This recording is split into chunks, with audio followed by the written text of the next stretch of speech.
Je me rappelle le moment exact où tout a commencé. La maison m'a paru différente. Dès le départ, j'ai senti que la maison me cachait son passé. Il ne s'attendait pas à s'engager dans une guerre de territoire avec l'au-delà. Son regard semblait mort. C'était terrifiant. C'est un indice assez révélateur quant à l'identité de ce fantôme.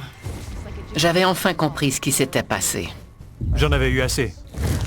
Je me suis fâché. La situation s'est aggravée. Très vite. L'entité lui a lacéré la peau. L'esprit l'a peut-être manipulé afin de l'empêcher de dire la vérité. Les choses allaient empirer tant que l'esprit serait dans la maison. C'était fini, le silence absolu. L'enfer s'est déchaîné.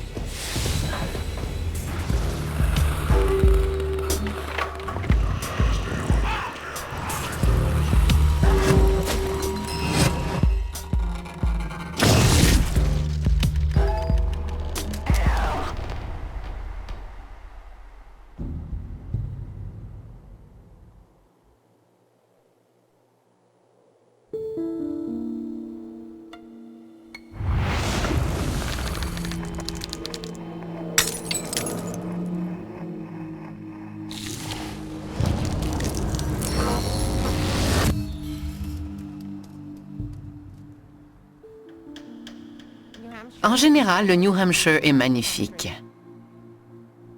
Avant de m'installer à Derry, j'étais à Pelham, toujours dans le New Hampshire, dans une maison plus petite. J'y ai passé 20 ans. Pendant la pandémie, on était tous à la maison et on se sentait à l'étroit. Cette maison s'est déjà appelée le manoir Alanson Tucker. Je ne connaissais pas l'histoire de la maison. J'ignorais que ça avait été le manoir Alanson Tucker quand je l'ai acheté.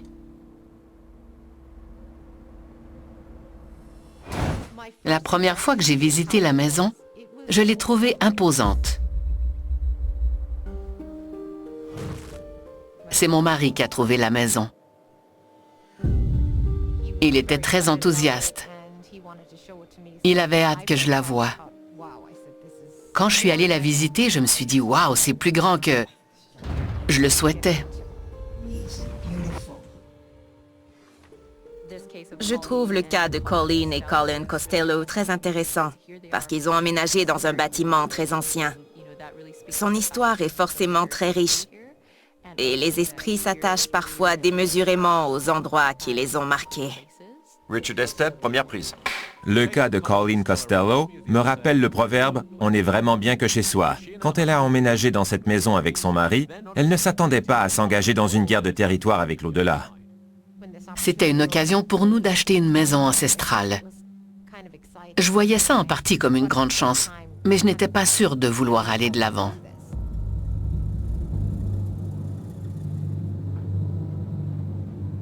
En visitant la maison, mon mari trouvait que tout était formidable. Il me disait « Mon Dieu, c'est magnifique, non ?» J'étais surprise parce que normalement, je capte l'énergie de toutes les maisons, pas juste celle des plus anciennes. Dès que j'entre dans une maison, je sens si l'énergie est bonne ou mauvaise. Il n'y avait pas d'énergie dans ce manoir. Je ne sentais rien du tout.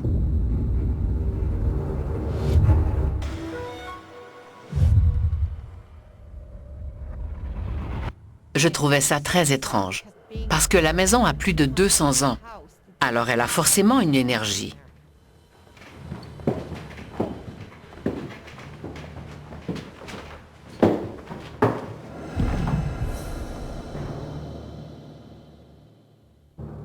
Rien. Dès le départ, j'ai senti que la maison me cachait son passé.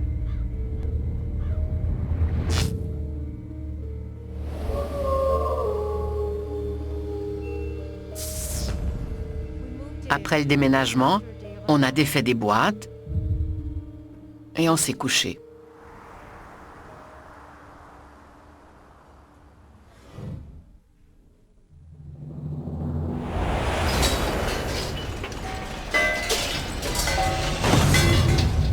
À environ 4h30 du matin, on a entendu tout un vacarme en bas, dans la cuisine. On entendait le bruit de notre chambre. On était nouveau dans le quartier. On se demandait si quelqu'un avait pu entrer par effraction. On est venu ici afin de voir et entendre ce qui se passait dans la cuisine, au rez-de-chaussée. Le bruit a cessé aussi brusquement qu'il avait commencé. Pouf, plus rien, c'était fini. Le silence absolu. On est descendu, mais on n'a rien vu de suspect. Rien n'avait été déplacé. Ça s'est passé la première nuit.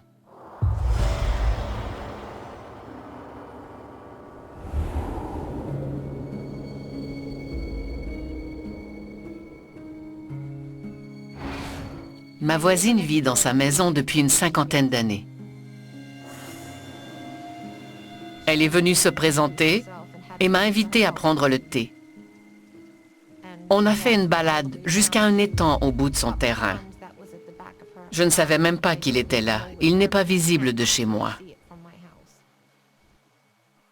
Quand elle m'a montré l'étang, j'ai tout de suite eu la terrible impression que quelque chose d'atroce s'y était produit. Je ne savais pas pourquoi, mais j'ai eu froid dans le dos en découvrant cet étang.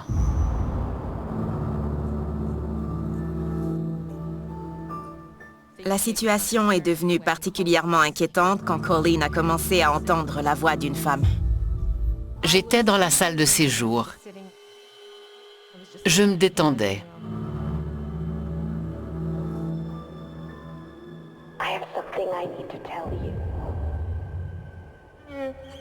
J'ai entendu une voix de femme. Elle m'a dit qu'il fallait qu'elle me parle, qu'elle avait quelque chose à me dire. Elle avait été une patiente ici, dans cette maison. Elle s'appelait Betsy. Elle m'a communiqué qu'elle avait trop parlé, qu'elle en avait trop dit.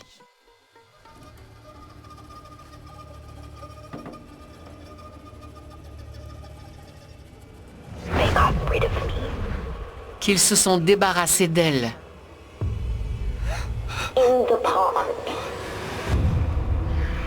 Dans l'étang.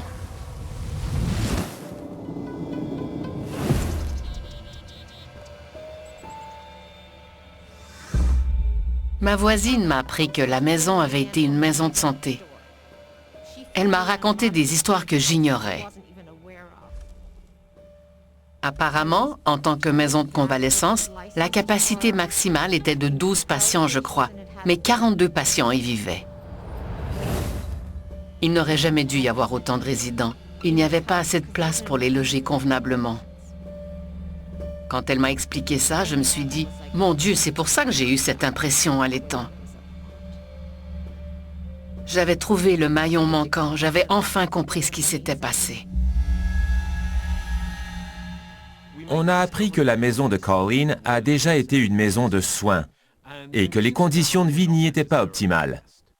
La résidence logeait trop de patients, les gens y étaient entassés et il n'y avait pas assez de personnel pour répondre aux besoins de chacun. Les patients étaient maltraités.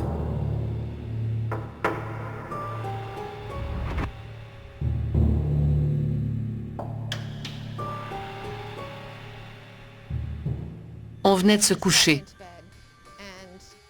Et mon côté du lit était près de la porte qui menait à l'ancienne chambre de nourrice.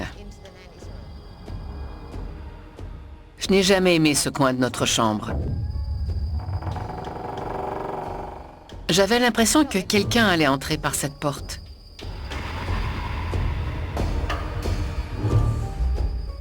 On avait le dos tourné l'un à l'autre.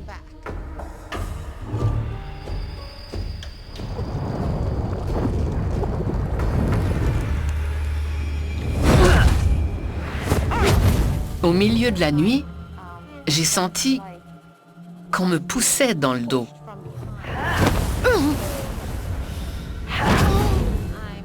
On me poussait vers le bord du lit de façon agressive. J'étais sur le point de tomber du lit. J'ai dit à mon mari, « Qu'est-ce que tu fais ?» J'ai essayé de le repousser et de lui dire, « Arrête de me pousser !» Mais en tendant la main vers lui, j'ai remarqué qu'il n'y avait personne. Il y avait un espace, comme ça, entre nous. Il était à l'autre bout du lit.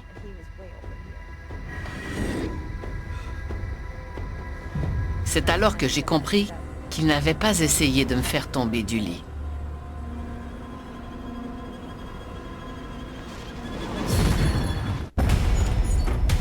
Ces gars-là préparent un gros coup, mais je sais pas quoi. On dirait qu'ils préparent une invasion. Je ferai cette infiltration. Et vous le regretterez. Le plus dur, c'est de garder le secret. À quoi tu joues? T'es une police? Oui ou non? On est du FBI. Check et mat. C'est de bonne guerre. Votre cinéma, jeudi et samedi, 22h, à Canal D.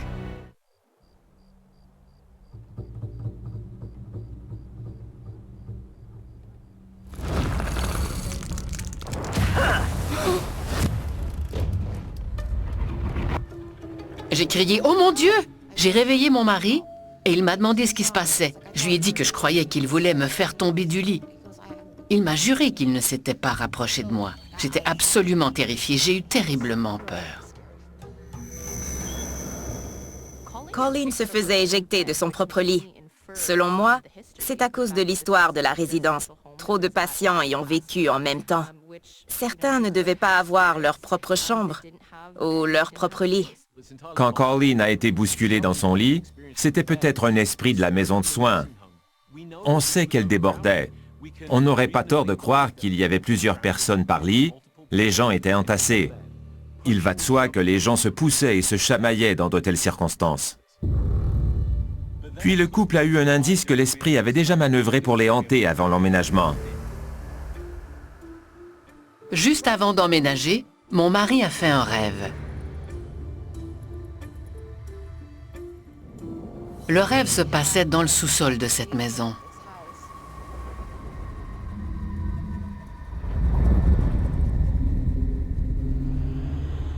Dans un coin obscur, il a vu une silhouette. C'était une femme qui pleurait. What's wrong? What's wrong? Are you okay? No. What's wrong? I need to go upstairs. Elle a dit « J'aimerais aller en haut ». I want to go upstairs. Je lui ai dit « J'espère que t'as dit non ». Il m'a répondu « Oui, oui, bien sûr que j'ai dit non ». I want to go upstairs. Mais plus tard, après notre emménagement et que la situation se détériorait à la maison, il m'a avoué qu'il avait dit oui. À mon avis, le mari de Colleen n'a pas fait qu'un simple cauchemar. Un esprit lui a rendu visite. Il a communiqué avec le fantôme d'une femme dans le sous-sol de la maison. Il s'agit d'une femme qui a demandé la permission à l'homme de la maison de monter.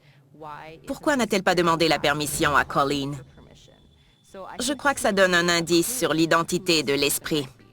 Le plus troublant, c'est que Colleen avait menti à sa femme à ce sujet. Il l'a probablement fait parce qu'il s'est dit que ce n'était qu'un rêve et qu'il ne voulait pas en faire tout un plat. Cela dit, l'esprit l'a peut-être manipulé afin de l'empêcher de dire la vérité dans le but de réaliser un plan sinistre. À mon avis, il a fait monter un esprit malveillant. Cette entité avait peut-être été reléguée au sous-sol. Are you ready? Are you coming?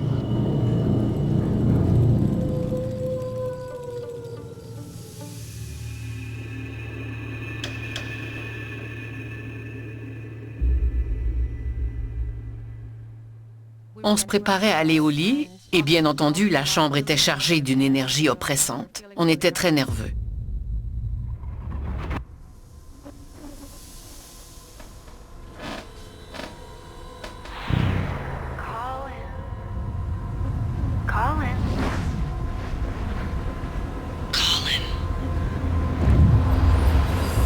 Colleen, they just touched my arm. On venait de se coucher quand il m'a dit « On vient de me toucher l'épaule et le long du bras. » Quand je me suis tournée vers lui, j'ai vu une femme debout. Elle était juste derrière lui. Il ne la voyait pas parce qu'il était face à moi. Elle était dans son dos. Elle était debout, à côté du lit. Elle avait un chignon, une blouse à col montant et une jupe longue. Elle me fixait du regard comme ça. Son regard semblait mort. C'était terrifiant. Absolument terrifiant. What was it? Je ne lui ai pas dit que j'avais vu le fantôme. Il avait déjà assez peur, alors j'ai gardé ça pour moi. On s'est mis à dormir sur le canapé de la salle de séjour. Je ne voulais plus aller dans notre chambre. L'entité a rendu visite à Colin et, sans faire exprès, il lui a donné la permission de monter à l'étage. Cette entité a usé de cette permission sans aucune retenue. On dirait que l'esprit a fait exprès de s'adresser à Colin. Peut-être que son intention était de créer de la tension, une querelle, voire même un déchirement dans le couple, donc entre Colin et Colleen. C'est un indice assez révélateur quant à l'identité de ce fantôme.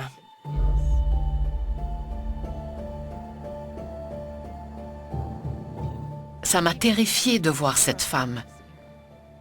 Puis j'ai commencé à l'entendre. Son ton n'était pas amical du tout, ou gentil. Je n'ai pas eu de mal à établir un lien entre la voix et l'apparition. Je savais que c'était elle. Quand je rentrais à la maison par la porte d'entrée, en revenant de l'épicerie par exemple, Welcome back, bitch. elle disait des choses comme « Bon retour, garce ». I don't want you here. Dès mon arrivée, elle s'y mettait. Toujours prête. Go hang yourself in the attic. Elle me disait des choses du genre « Va te pendre dans le grenier ». C'était vraiment horrible. L'énergie était devenue toxique chez nous. Ça me minait. J'ai donc décidé de me concentrer sur moi-même. Mais l'entité me harcelait, c'était constant. J'ai entendu le prénom Liza. Je m'appelle Liza. Elle m'a révélé son identité. Liza. J'ai fini par tomber malade. J'avais tout le temps des nausées, j'avais des maux de tête terribles. Aussitôt que je rentrais à la maison, j'avais des bourdonnements dans l'oreille gauche.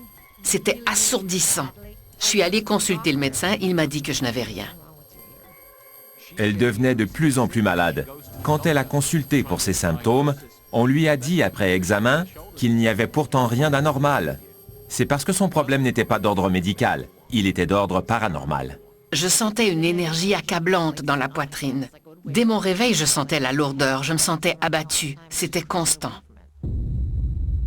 La seule pièce où je me sentais en sécurité dans la maison, c'était dans la cuisine. J'avais l'impression d'être la bienvenue parmi les membres du personnel. Je ne me suis jamais sentie comme la maîtresse de maison. Mon mari se sentait comme le maître de la maison. C'était comme s'il était obsédé par la maison. Mon mari et moi, on ne s'entendait pas du tout. Il ne faut pas oublier que Colin et Colleen n'ont pas eu la même impression en visitant la maison. Elle n'y voyait rien de spécial. Mais pour Colin, ça a été un véritable coup de cœur. Ces différentes réactions me semblent très importantes. De plus, ça me porte à croire que cet esprit aimait beaucoup la maison aussi. On se querellait constamment. Il ne comprenait pas pourquoi j'étais toujours malade. Je voulais vendre la maison. Je ne voulais plus y vivre. Il a refusé. C'était hors de question pour lui de la vendre. Il ne l'entendait pas. Alors il ne croyait pas qu'elle cherchait à m'effrayer. Okay, what? This is ridiculous. I'm finished. I'm out of here.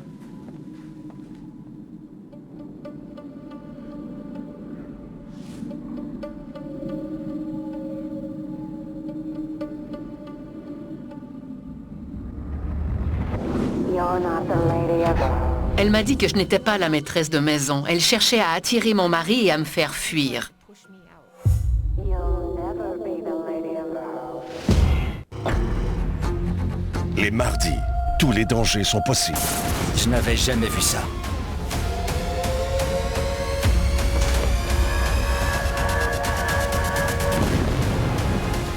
Ça s'est passé tellement vite, j'ai crié. On n'avait aucune certitude qu'elle allait survivre. Il fallait sortir de là à tout prix. Oh non! On craignait pour notre vie. Les mardis catastrophes, dès 20h, à Canal D.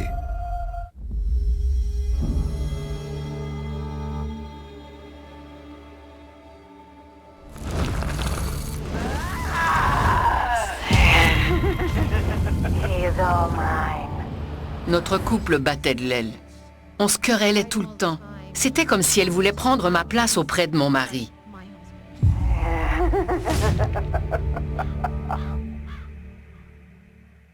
Les choses allaient de mal en pis pour moi. Je me sentais pire que jamais. D'après ce récit, rien ne me porte à croire que l'esprit provient de l'époque où la résidence était une maison de soins. Ça semble plus intime. Cette personne veut être dans la chambre principale et dans leur lit. Je ne mangeais plus, je ne dormais plus. J'ai perdu énormément de poids. J'étais vraiment malade. C'était à cause de l'énergie qui circulait dans la maison.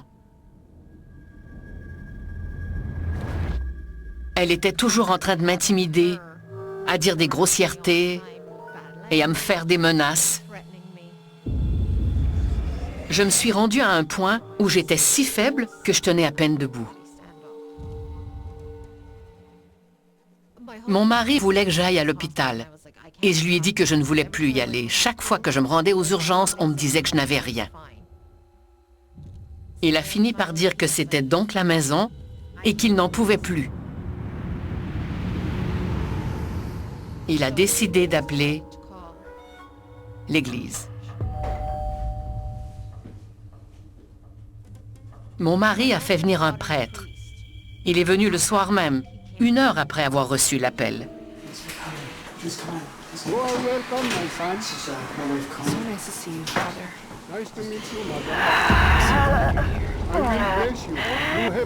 Il m'a fait une bénédiction spéciale.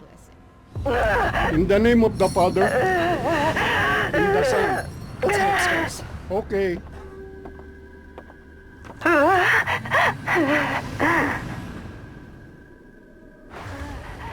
Il a béni la maison entière. Il est allé dans tous les recoins, toutes les pièces, tous les placards. Il a tout béni chez nous. I bless thee. In the name of the Father, and the Son. Let us pray.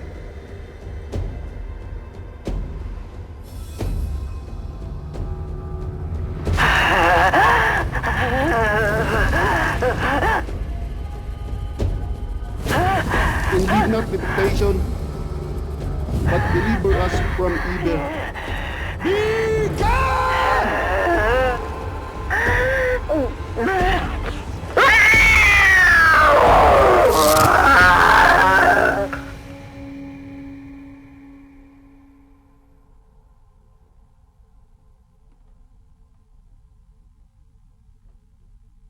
Après son départ, l'énergie dans la maison a changé complètement. J'allais bien. J'allais bien, la maison était saine, l'énergie avait complètement changé.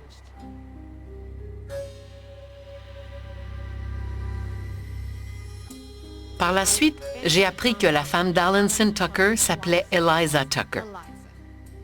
Je crois que c'est fort probablement sa femme qui m'a hantée, l'esprit de sa femme. Eliza cherchait à se venger. Elle voulait être la maîtresse de maison. Elle ne voulait pas qu'il y en ait une autre. Ça ne s'explique pas, il faut le vivre pour comprendre. Et c'est terrifiant. Qu'est-ce qu'on fait quand on emménage dans une nouvelle résidence? Quand il y a un esprit, comment s'y adapte-t-on ou comment peut-on l'aider à poursuivre sa route? Dans le cas des Costello, le rituel d'exorcisme du prêtre a permis de bannir le fantôme. L'entité a quitté la maison. C'était nécessaire pour faire cesser l'activité paranormale. Cela dit, on arrive parfois à trouver le moyen de coexister harmonieusement avec une entité. Quand on est terrifié de rentrer chez soi, ou de dormir dans son propre lit, ou de circuler dans sa propre maison, qu'on se sent constamment menacé par une force invisible, c'est l'horreur absolue. Ça fait quelque temps que c'est derrière nous. Il n'y a plus d'activité surnaturelle. Je me sens beaucoup mieux. J'habite encore la maison avec ma famille, c'est chez nous.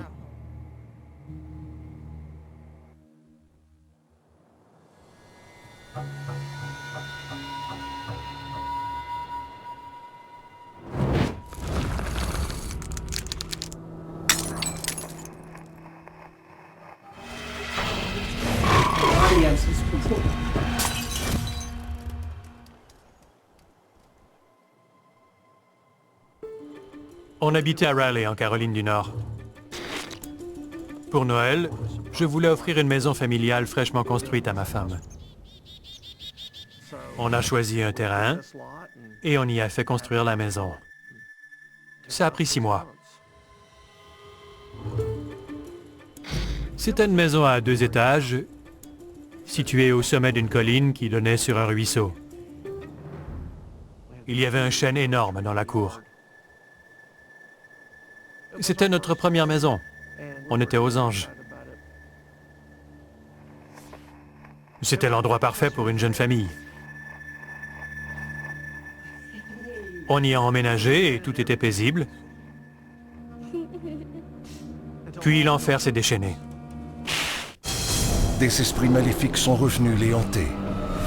Et des enquêteurs du paranormal commentent leurs témoignages terrifiants.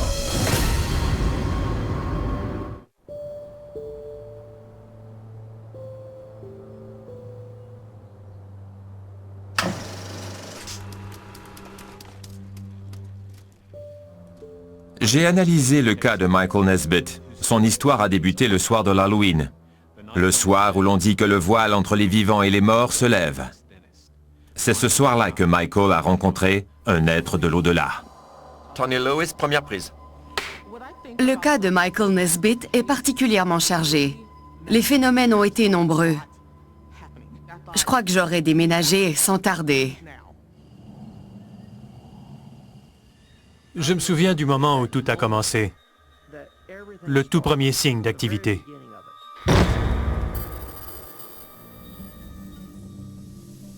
On habitait la maison depuis quelques années. C'était le mois d'octobre, donc de l'Halloween.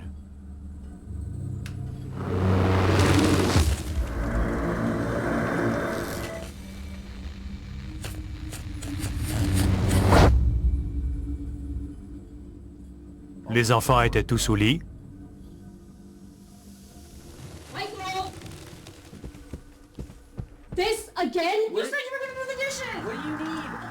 La tension était forte entre ma femme et moi, on se disputait.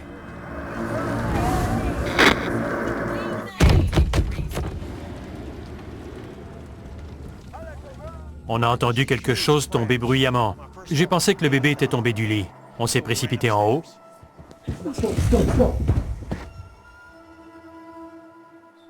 Quand je suis monté, j'ai entendu quelqu'un courir.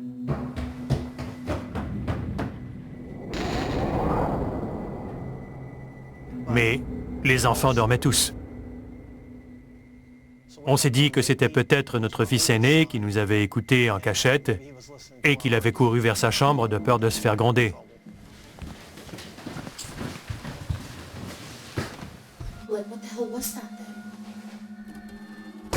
Son pouls était régulier, il était parfaitement calme. Il dormait. Ce n'était pas lui. On n'y comprenait rien. Il n'y a aucune raison de croire que c'était un phénomène paranormal. Parfois, un bruit n'est qu'un bruit.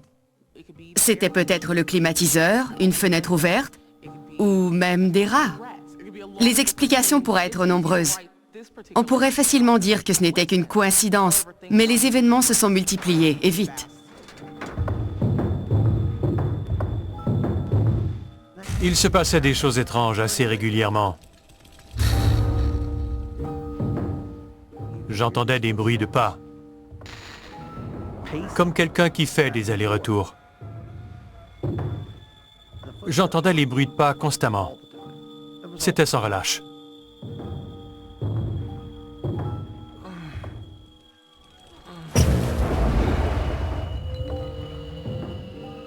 Le premier phénomène paranormal dans ce cas, c'était ces bruits de pas. Ça se produit couramment, surtout dans les cas de hantise résiduelle. En gros, c'est comme un enregistrement paranormal.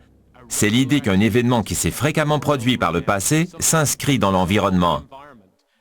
On peut alors l'entendre encore et encore de nombreuses années plus tard. Ces bruits de pas fréquents m'ont rappelé un cas que j'ai analysé. Pas très loin de chez Michael Nesbitt se trouve le manoir Mordecai. De nombreuses personnes ont dit avoir vu une femme dans une tenue du 19e siècle qui fait les 100 pas ou qui joue du piano. C'est très semblable au cas de Michael Nesbitt. Je me suis demandé s'il n'y avait peut-être pas un esprit qui revivait constamment son quotidien chez lui.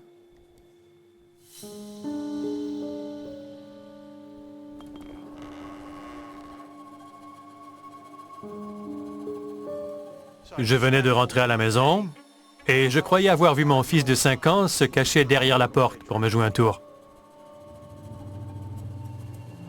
Buddy? Is that you?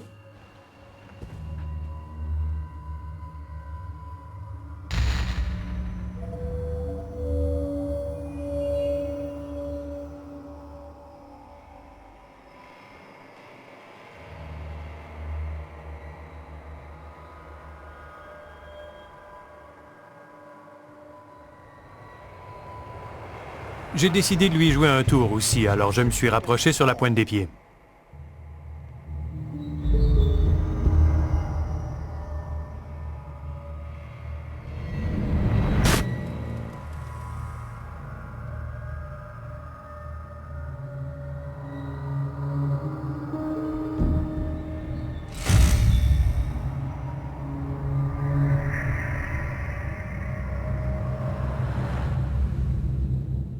En arrivant à la porte, j'allais crier « Bouh !»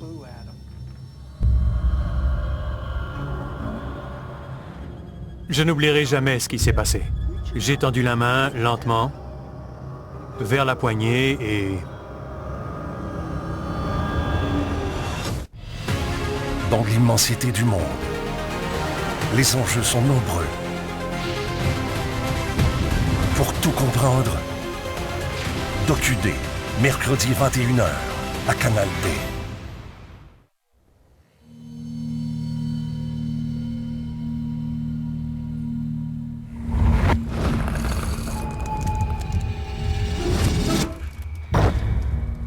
J'ai ouvert la porte soudainement.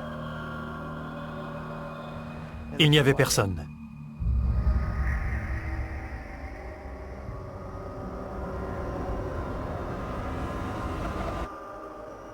J'avais cru voir mon fils du coin de l'œil.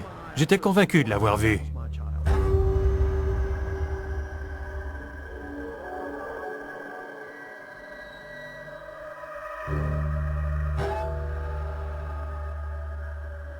J'avais des frissons et la chair de poule. J'étais alarmé. La situation me semblait grave. Ça n'allait pas du tout. Il y a quelques explications possibles. La première, c'est que les esprits ont la capacité de se manifester dans la forme qu'ils souhaitent. Ce qui est inquiétant dans le cas de Michael, c'est que l'entité a pris la forme de son fils. Ça porte à croire que l'esprit a voulu bouleverser Michael en le faisant douter de lui-même. Ma deuxième hypothèse est issue de mes recherches sur l'histoire de cette région. En 1958, un orphelinat a été ravagé par un incendie. Beaucoup d'enfants y ont péri. Je me suis demandé si l'esprit qui rôdait dans les alentours et qui est entré chez Michael lui jouait des tours pour s'amuser. La maison me semblait différente. L'atmosphère avait changé. Il y avait une lourdeur. C'était déprimant. Quelque chose avait profondément changé dans cette maison. On voyait tous des choses étranges. Tout le monde dans la maison a été témoin d'une apparition.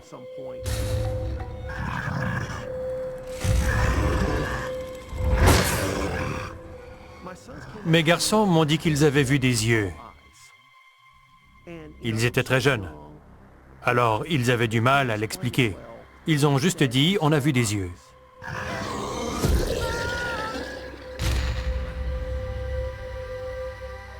Ma femme devenait de plus en plus agressive dans cette maison.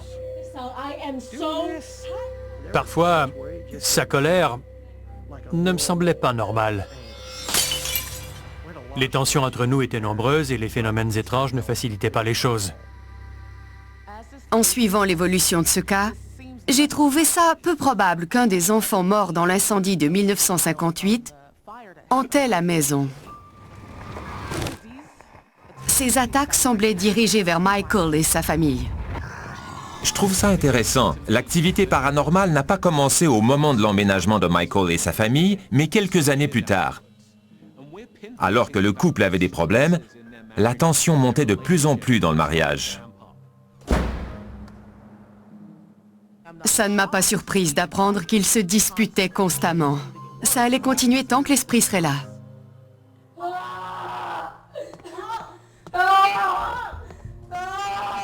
Je suis rentré du travail et notre fils aîné n'allait pas bien. En sortant de la douche, il a eu des égratignures partout sur le corps.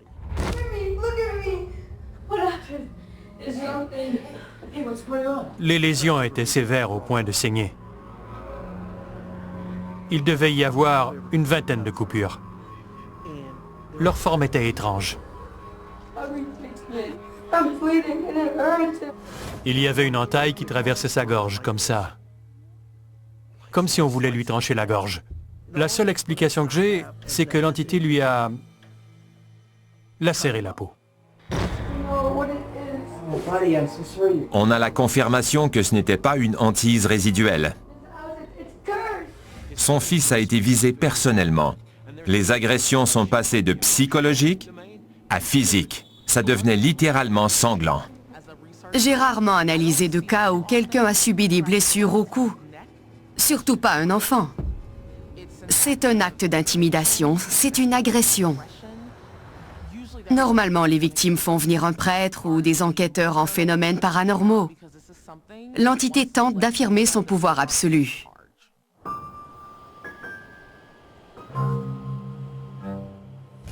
Je ne sais pas pourquoi l'entité s'en est prise à mon fils. Mais ça a été la goutte de trop. J'en avais eu assez. Je me suis fâché.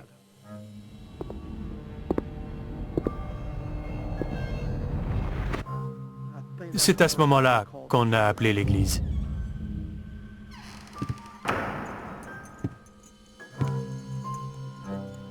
Hágase tu voluntad en la tierra como en los cielos.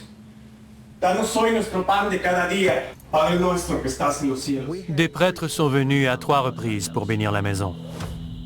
Padre nuestro que 3 fois. no nos dejes caer en tentación. Give us this day our daily bread. And forgive our trespasses as we forgive those who trespass against us. Chaque fois qu'un prêtre venait bénir la maison, l'activité cessait pendant 6 mois environ. Puis, tranquillement, ça recommençait. L'activité surnaturelle reprenait.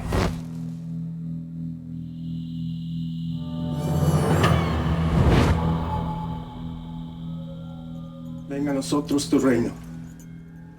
Un plan B ne devrait jamais être le plan A avec plus d'efforts. Michael a fait venir un prêtre 3 fois pour chasser l'entité de la maison, mais ça n'a pas marché.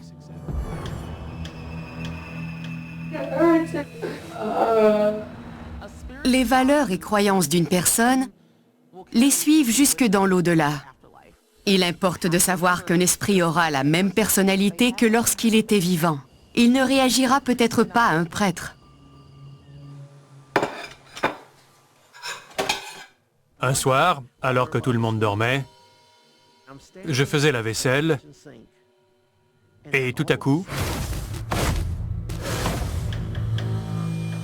j'ai senti une présence derrière moi. Tous les poils de mon corps se sont dressés. Comme s'il y avait de l'énergie statique.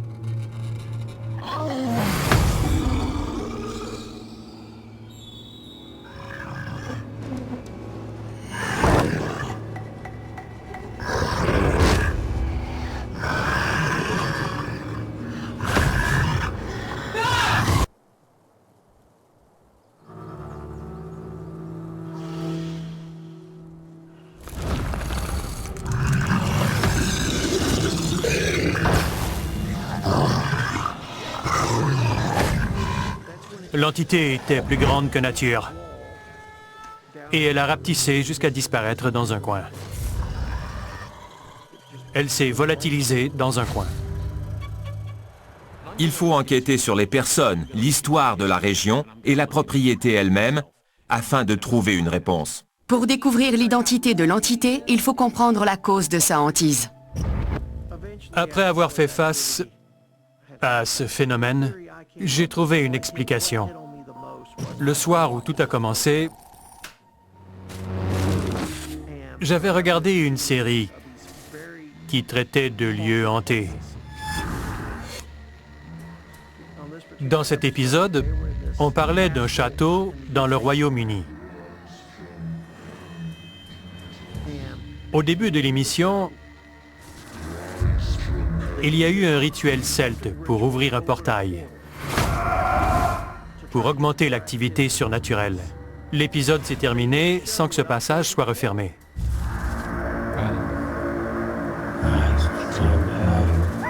À mon avis, cette émission a ouvert les portes de l'au-delà, et une entité l'a franchie. J'ai analysé le cas de Michael Nesbitt de près. Bien que je trouve ça intéressant qu'il ait regardé un rituel d'incantation, je ne suis pas sûr que c'est ce qui a provoqué l'apparition de l'entité chez lui. Je crois que sa propriété était déjà hantée. L'émission qu'il a regardée l'a peut-être plongé dans un état méditatif, voire hypnotique.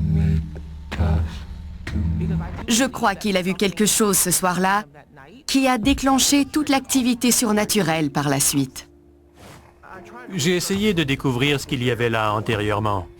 Dans ce secteur-là, de nombreuses anciennes fermes ont été transformées en propriétés résidentielles. Notre maison était au sommet d'une colline qui donnait sur un ruisseau.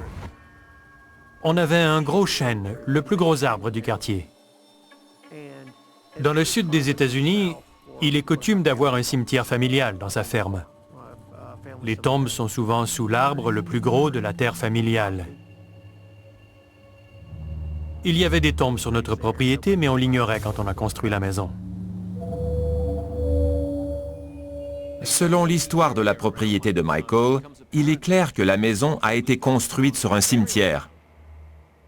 On a tendance à proscrire les constructions au-dessus des tombes. Quand on manque de respect aux morts, le pire peut survenir, car ils peuvent répliquer avec force et même chercher à se venger de l'affront.